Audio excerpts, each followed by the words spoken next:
নদিয়ার কৃষ্ণগঞ্জ বিধানসভার গেদে মাঝপাড়াতে নির্বাচনী প্রচারে গিয়ে সিএ নিয়ে সরব তৃণমূল প্রার্থী মুকুটমণি অধিকারী। ফের সিএ নিয়ে সরব রানাঘাট লোকসভা কেন্দ্রের তৃণমূল প্রার্থী মুকুটমণি অধিকারী। লোকসভা ভোটের আগেই সারা দেশ জুড়ে কেন্দ্রীয় সরকার নাগরিকত্ব সংশোধনী আইন বিল এনেছে, তার কঠোর বিরোধিতা করেছিল তৃণমূল কংগ্রেস।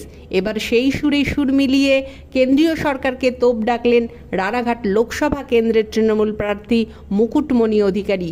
তিনি জানান, 2003 সালে এই নাগরিকত্ব সংশোধনী আইনের জন্য লড়াই শুরু করেছিল মাতুয়া মহাসংঘের মহামাতা বীণাপানি দেবী।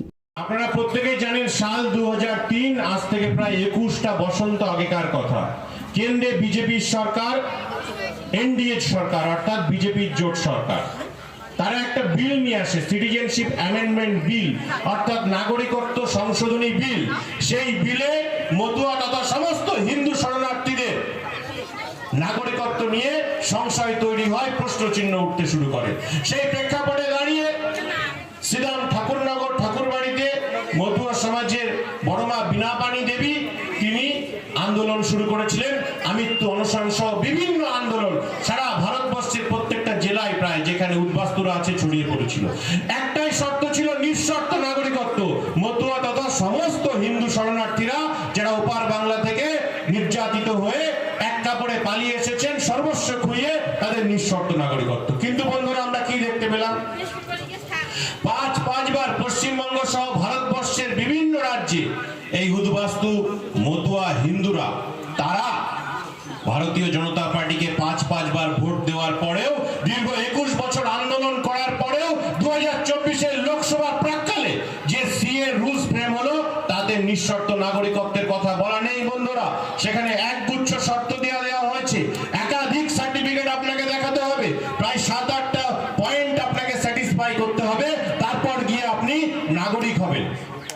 অর্থাৎ এই সিএ মতুয়াদের সিএ নয়, এই সিএ হিন্দু শরণার্থীদের সিএ নয়। এই সিএর ফাঁদে পা দেবেন না আপনারা স্পষ্টত এই কথা মনে রাখুন যে এই সিএ যতটা নাগরিকত্ব দেওয়ার কথা বলছে তার থেকে অনেক অনেক অনেক গুণ নাগরিকত্ব কেড়ে নেওয়ার চক্রান্ত এর মধ্যে অন্তর্নিহিত আছে। তাই এই মঞ্চ থেকে আমাদের নেত্রী, জননেত্রী, যিনি মানুষের পাশে মানুষের সাথে সবসময় থেকেছেন, এবং আমার নেতৃত্বরা সঙ্গে আমি একথা বলতেই পারি, আগামী দিনে আপনাদের আশীর্বাদ ভালোবাসা মাথায় নিয়ে জগাসুর বধ করে মমতা ব্যানার্জির উন্নয়নকে এলাকায় সার্বিক স্তরে পৌঁছে দেওয়ার দায়িত্ব আমাদের থাকবে। সকলে ভালো থাকুন, সুস্থ থাকুন। আমরা আরো আসবো, আরো বেশ কয়েকবার আপনাদের সঙ্গে দেখা হবে। আর আমি আপনাদের ঘরেরই ছেলে, কাছেই আমার বাড়ি, সুতরাং আমি অত্যন্ত আশাবাদী।